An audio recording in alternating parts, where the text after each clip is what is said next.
Part time की शुरुआत वहीं से होती है जहां ओयन कहती है, अगर आप वो मेडिसिन मुझे मारने के लिए ही लाए थे तो मुझे मारा क्यों नहीं। आपके लिए तो ये बहुत ही आसान था।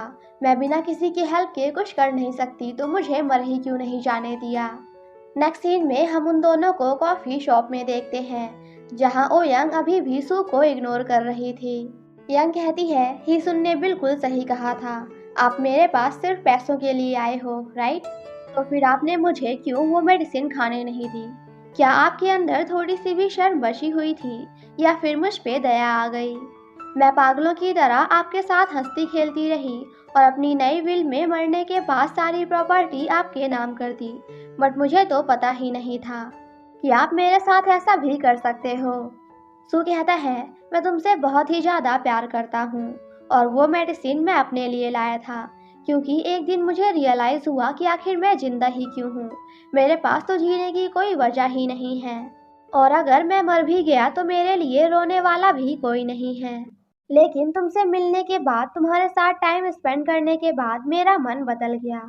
और अगर तुम्हें मुझसे इतनी ही प्रॉब्लम है तो ठीक है, मैं तुम्हें आज ही छोड़कर चला जाता हूँ, फिर सब कुछ ठीक हो जाएगा। यंग कहती है, वाओ, आपके लिए जाना कितना इजी होगा ना। ठीक है, चले जाइए, गुड बाय। एंड देन वहाँ से जाने लगती है। पीछे से सू आकर उसकी हेल्प करने की कोशिश करता है। यंग गुस्से में कहती है, आपको क्या लगता है कि आपके चले जाने से सब कुछ ठीक हो जाएगा? मैं फिर से पहले की तरह अकेली हो जाऊंगी और आपको लगता है कि सब सही हो जाएगा, सो प्लीज यहाँ से चले जाइए। वेल, यहाँ ओयन की हालत काफी ज्यादा खराब हो जाती है। दूसरी तरफ सोरा सेक्रेटरी वैंग से मिलने जाती है जहाँ सेक्रेटरी वैंग उससे दूसरे ओसू के बारे में पूछती हैं। सोरा कहती है, मुझे उसके बारे में ज़्यादा तो नहीं पता, बट वो एक हिमंग नाम के अनाथ आश्रम में बड़ा हुआ है। वहीं हम यंग को हॉस्पिटल में देखते हैं जहां उसका चेकअप चल रहा था। डॉक्टर सू को बताते हैं कि यंग की ब्रेन ट्यूमर वापस आ चुकी है, हमें बहुत जल्द ही इसकी सर्जरी करनी होगी। तभी वहां सुनही आकर ओयंग का रिजल्ट देखते हुए कहती है, हम सर्जरी करने के बाद भी इसे नहीं बचा सकते। सू बाहर आकर उससे बात करने की कोशिश करता है। वो कहता है, मैं चाहता हूँ कि आप यंग का ऑपरेशन करें। सुनी कहती है, मैं उस गेम को नहीं खेलती जिसमें पता होता है कि मैं हारने वाली हूँ। सू कहता है, व्हाट गेम? यहाँ एक पर्सन की जान जा रही है और आपको ये सब एक गेम लग रहा है? क्या सच में आप एक डॉक्टर हैं? नेक्स्ट सीन में जब यंग को होश आता है तो सू उसके सामने बैठा होता है। वो कहती है, आप तो जाने वाले थे ना, तो फिर गए क्यों नहीं? वैसे डॉक्टर ने क्या कहा? सू कहता है, उन्होंने कहा कि तुम्हारा ट्यूमर वापस आ चुका है, लेकिन सर्जरी के बाद सब कुछ ठीक हो जाएगा। यंग कहती है, जब 6 साल की उम्र में मेरी पहली सर्जरी हुई थी तब भी लोगों ने यही कहा था कि सब कुछ ठीक हो जाएगा। कहना बहुत ही आसान होता है। सू कहता है, यंग, इट्स ओके अगर तुम्हें अच्छा महसूस नहीं हो रहा। इट्स ओके अगर तुम ठीक नहीं हो। इट्स ओके अगर तुम्हें दर्द हो रहा है, लेकिन अगर तुम रोना चाहती हो तो रो सकती हो। एंड देन उसे कंसोल करने की कोशिश करता है, जिसे देखकर यंग रोने लगती है। वेल, यहाँ वो दोनों ही काफ़ी इमोशनल होते हैं। दूर से ही सन एंड जिनसंग भी उन्हें देख रहे थे। यहाँ इन दोनों को भी उनके लिए काफ़ी बुरा लगता है। हिसुन कहती है, मैंने सू को ऐसे रोते बस एक ही बार देखा था, जब उसने मेरे बहन की डेड बॉडी अपने हाथ में ली थी। यहाँ वो दोनों भी समझ जाते हैं कि सू यंग से बहुत ही ज़्यादा प्यार करने लगा है। और जब ये बात सेक्रेटरी वैंग को पता चलती है कि ओयंग का ट्यूमर वापस आ चुका है तो वो भी काफ़ी सैड होती हैं, क्योंकि वो भले ही चाहे जैसी भी हैं बट ओयंग से बहुत ही ज़्यादा प्यार करती हैं। वो जब लॉयर जंग के साथ हॉस्पिटल पहुंचती हैं तो दोनों को साथ में सोता हुआ देखकर थोड़ा शॉक्ड होती हैं, बट देन बिना कुछ बोले वहां से चली जाती हैं। सोरा सू को मैसेज करके कहती है, जो 3 दिन मैंने तुम्हें दिए थे कल उसका आखिरी दिन है, सो प्लीज़ मेरे पास आने के लिए रेडी रहना। बट सू उसे इग्नोर करते हुए फिर से सो जाता है। यंग कहती है, आपको काफ़ी अनकंफर्टेबल फील हो रहा होगा, सो प्लीज़ नीचे जाकर सो जाइए। वो कहता है, आज से हर दिन मैं तुम्हारे साथ ही सोऊंगा जब तक मैं चला नहीं जाता। मॉर्निंग में जिनसंग सू से कहता है, ये रहा फ़ोन जिसमें म्यूंगो की सारी फ़ोटोज़ हैं। सो अब जल्दी से उसे ब्लैकमेल करो ताकि वो हमें $8 मिलियन दे सके। सोरा एंड मोशुल दोनों तुम्हारे पीछे पड़े हुए हैं। तुम्हारे पास जीने के लिए बस 26 दिन बचा हुआ है। सू कहता है, मगर पहले हमें सेक्रेटरी वैंग को रोकना होगा। जिनसंग कहता है, क्या तुम पागल हो गए हो?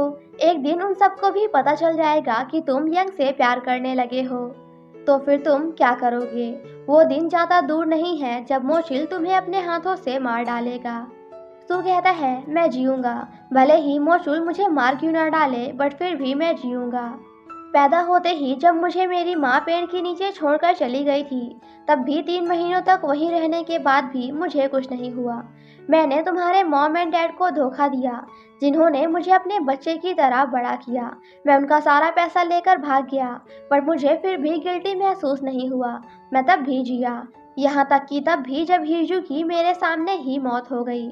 मेरे पास तुम हो ही सुन है। मेरे पास जीने के बहुत सारे रीजंस हैं और मैं जीऊंगा। एंड देन वहाँ से चला जाता है। जिनसंग हीसुन के पास जाकर कहता है, तुम क्या सोच रही हो? वो कहती है, वही जो तुम सोच रहे हो। आफ्टर दैट जिनसंग इन फोटोज को म्यूंगहो को भेजते हुए उसे ब्लैकमेल करता है। जिनसंग कहता है, 1 हफ्ते के अंदर अंदर मुझे $8 मिलियन चाहिए, वरना ये फोटोज पूरे कंपनी में वायरल हो जाएंगी, जिसे देखकर म्यूंगहो परेशान हो जाता है। नेक्स्ट सीन में हम उसे सेक्रेटरी वैंग के पास देखते हैं, जहां सेक्रेटरी वैंग उसकी यंग के साथ एंगेजमेंट तोड़ देती हैं, क्योंकि उसने कंपनी में कुछ घोटाला कर दिया था। एंड देन वहां से जाने लगती हैं। तो म्यूंगहो उन्हें बता देता है कि ओसू मुझे ब्लैकमेल कर रहा है, वो भी पूरे $8 मिलियन के लिए। दूसरी तरफ सू उन सभी फोटोज को लॉयर जंग को दिखाते हुए उन्हें म्यूंगहो के बारे में सब कुछ बता देता है। लॉयर जंग कहते हैं, माना कि तुम म्यूंगहो पे भरोसा नहीं करते, ठीक है, लेकिन क्यों तुम्हें सेक्रेटरी वैंग पे भी भरोसा नहीं? सू कहता है, क्योंकि यंग की आंखों की रोशनी ब्रेन ट्यूमर की वजह से नहीं, बल्कि आरपी की वजह से गई थी। बचपन में सेक्रेटरी वैंग ने उसका ब्रेन ट्यूमर तो ठीक करा दिया, मगर उसकी आंखें नहीं, ताकि वो पूरे जिंदगी भर के लिए ओयंग को कंट्रोल कर सके। लॉयर जंग कहते हैं, तुम्हें समझ भी आ रहा है तुम क्या कह रहे हो?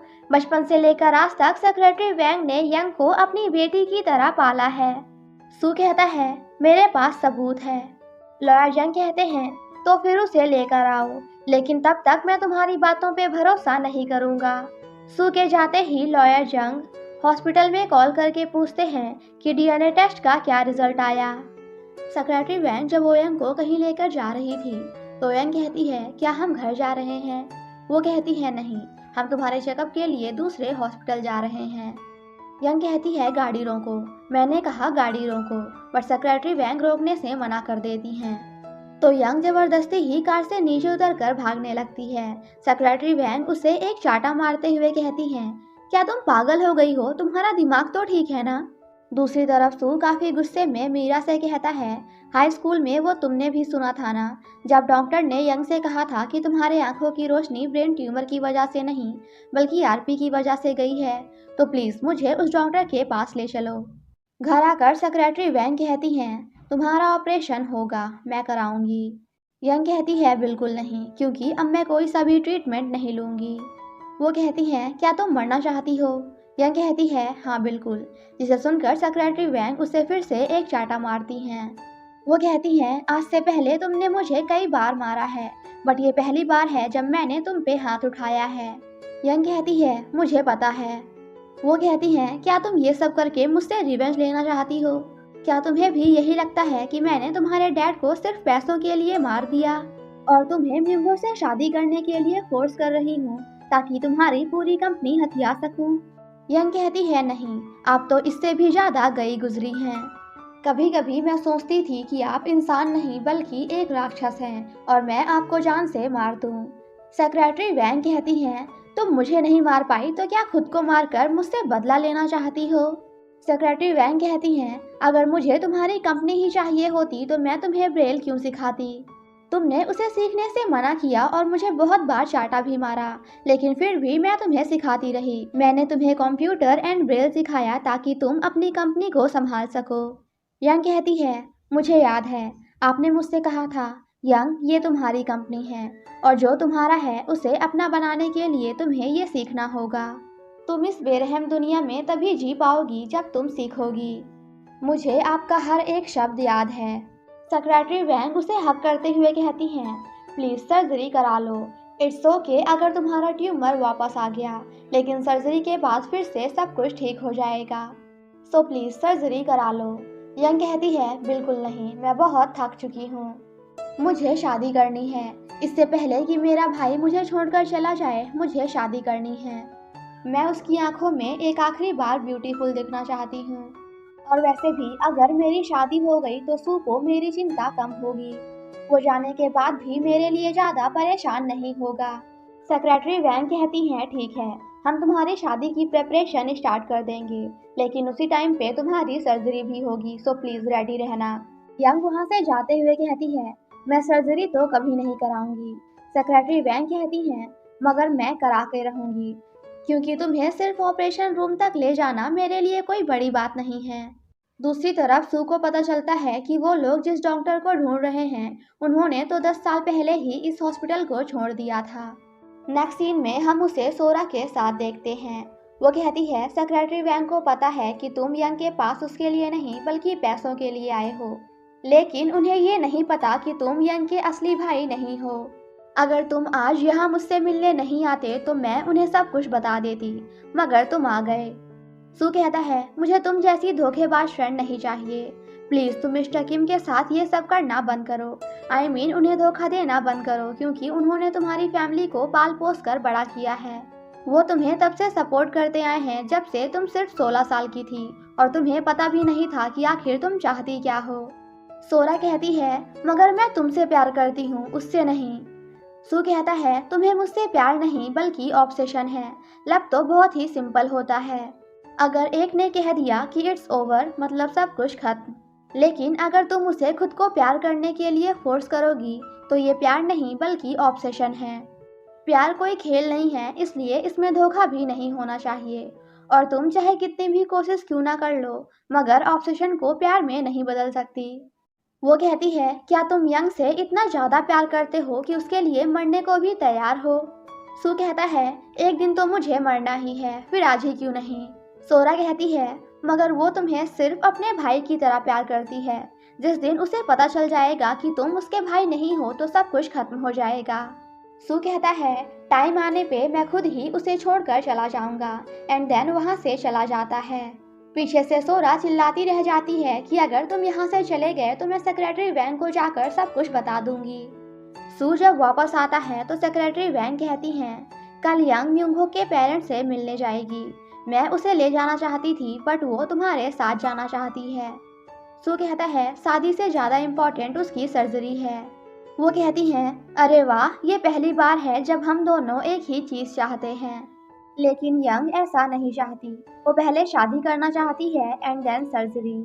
इसलिए मैंने उससे कहा कि हम दोनों साथ में करेंगे। आई मीन तुम्हारी सर्जरी एंड शादी दोनों एक ही टाइम पे, बट थोड़ा आगे पीछे। सू यंग के पास जाने लगता है तो वैंग कहती हैं, क्या तुम्हें पता है कि जिनसंग ने म्यूंगहो को ब्लैकमेल करने की कोशिश की है? मुझे और यंग को ये बात पहले से ही पता है कि म्यूंगहो अपनी सेक्रेटरी को डेट किया करता था। तो प्लीज़ तुम जिनसंग को बता देना कि हम उसे पैसे नहीं दे सकते। और हाँ, थोड़ा केयरफुल रहना। यंग को तुम पे भरोसा है, इसलिए मैं तुम्हें इस बार जाने दे रही हूँ। लेकिन जैसे ही उसकी सर्जरी हो जाएगी तो मैं तुम्हें धक्के मारकर इस घर से बाहर निकाल दूंगी। सू कहता है, जिस दिन इस घर में मेरा आखिरी दिन होगा उस दिन आपका भी। इस घर से मैं बाहर तो निकलूंगा, लेकिन मेरे साथ साथ आप भी। So just wait and watch. दूसरी तरफ कैफे का ओनर लॉयर जंग को सू के बचपन की एक फोटो दिखाते हुए कहता है, ये फोटो मैंने तब ली थी जब सू इस घर को छोड़कर जाने वाला था। और आप ध्यान से देखिए कि सू के लेफ्ट हैंड में जलने का निशान है, मगर अभी वो सू जो यंग का भाई बनकर बैठा हुआ है उसके हाथ में जलने का निशान तो है, मगर राइट हैंड में। इसका मतलब वो असली ओसू नहीं है। नेक्स्ट सीन में सू मोचुल के पास जाकर घुटने पे बैठते हुए कहता है, प्लीज अपनी बहन से कहो कि वो मेरी बहन का ट्रीटमेंट करे। मोचुल इग्नोर करते हुए वहां से जाने लगता है तो सू सामने आकर कहता है, प्लीज मेरी हेल्प कर दो, वो बहुत ही इनोसेंट एंड काइंड है। जिसे सुनकर मोचुल उसे काफ़ी ज़्यादा मारता है। बट इस बार सू उस पर बिल्कुल भी हाथ नहीं उठाता एंड उससे बस यही कह रहा होता है, प्लीज़ एक बार मेरी हेल्प कर दो, प्लीज़ अपनी बहन से कहो कि मेरी बहन का ट्रीटमेंट कर दें। बट मोचुल उसे इग्नोर करते हुए वहाँ से चला जाता है। पीछे से सू कहता है, मैं यहाँ कल भी आऊँगा, परसों भी, और वैसे भी तुम तो मुझे मारने ही वाले हो, बट प्लीज़ उसकी जान बचा लो, उसे जीने दो। प्लीज़ यंग के साथ भी वैसा मत होने दो जैसा हीजू के साथ हुआ था। सू जब घर में होता है तो यंग उससे बात करने आती है, बट थोड़ी ही देर बाद समझ जाती है कि सू अभी गुस्से में है। दैट्स वाई वो वहाँ से जाते हुए कहती है, हम किसी और दिन बात करेंगे। पीछे से सू कहता है, मुझे बहुत ही ज़्यादा चोट लगी है, मेरे लिप्स, मेरी आंखें, सब कुछ फूला हुआ है, मगर तुम तो देख ही नहीं सकती, या फिर यूं कहूँ कि तुम तो देखना ही नहीं चाहती। तुम सर्जरी से इतना ज़्यादा डरी हुई हो कि तुमने धीरे धीरे अपनी आंखें और अपने ब्रेन को ख़त्म कर दिया। यंग कहती है, ये सब कैसे हुआ, आपको चोट कैसे लग गई? सू उसे दूर करते हुए कहता है, तुम तो मुझे देखना ही नहीं चाहती, तुमने मुझसे कहा था कि तुम मुझे देखना चाहती हो, बट वो सब झूठ था, राइट? मैं तुम्हारा झूठ सुन सुनकर परेशान हो गया हूँ, इसलिए मैं तुम्हें अभी इसी वक्त छोड़कर जा रहा हूँ। यंग कहती है, अगर जाना ही था तो आए ही क्यों थे? क्या इसीलिए ताकि एक बार फिर मुझे छोड़कर जा सको? वो कहता है, नहीं, मैं इसलिए नहीं आया था। तुम्हें अपने अलावा दूसरे किसी की चिंता ही नहीं। तुम्हें फर्क नहीं पड़ता कि तुम्हारे मरने के बाद उन लोगों का क्या होगा जो तुमसे प्यार करते हैं, उन पे क्या बीतेगी। तुम सिर्फ अपने बारे में सोचती हो। अगर मुझे पहले से पता होता कि तुम इतनी ज़्यादा सेल्फिश हो तो मैं कभी यहाँ आता ही नहीं। यंग कहती है, आखिर आप मुझसे चाहते क्या हैं? सू कहता है, बस इतना ही कि तुम जीना चाहती हो। कहो कि तुम सर्जरी कराओगी क्योंकि तुम्हें भी जीना है। यंग कहती है, आपको क्या लगता है कि मैं जीना नहीं चाहती? नहीं, मैं भी जीना चाहती हूँ, बट मैं चाहकर भी नहीं जी सकती। मैं भी आपको देखना चाहती हूँ, और जब से आप इस घर में आए हो मैं हर समय बस आप ही को मिस करती हूँ। लेकिन मैं देख नहीं सकती, मुझे भी मरने से डर लगता है, सो प्लीज़ मुझे इतना कमज़ोर मत बनाइए। आखिर आप क्यों चाहते हैं कि मैं ज़िंदा रहूं? अगर आप ऐसे ही करते रहे तो एक दिन मेरा भी मन करेगा कि मैं ज़िंदा रहूं, लेकिन मैं चाहकर भी ऐसा नहीं कर सकती। और इसी के साथ हमारा ये पार्ट यहीं पे ख़त्म हो जाता है। Thank you so much guys for watching my explanation. Stay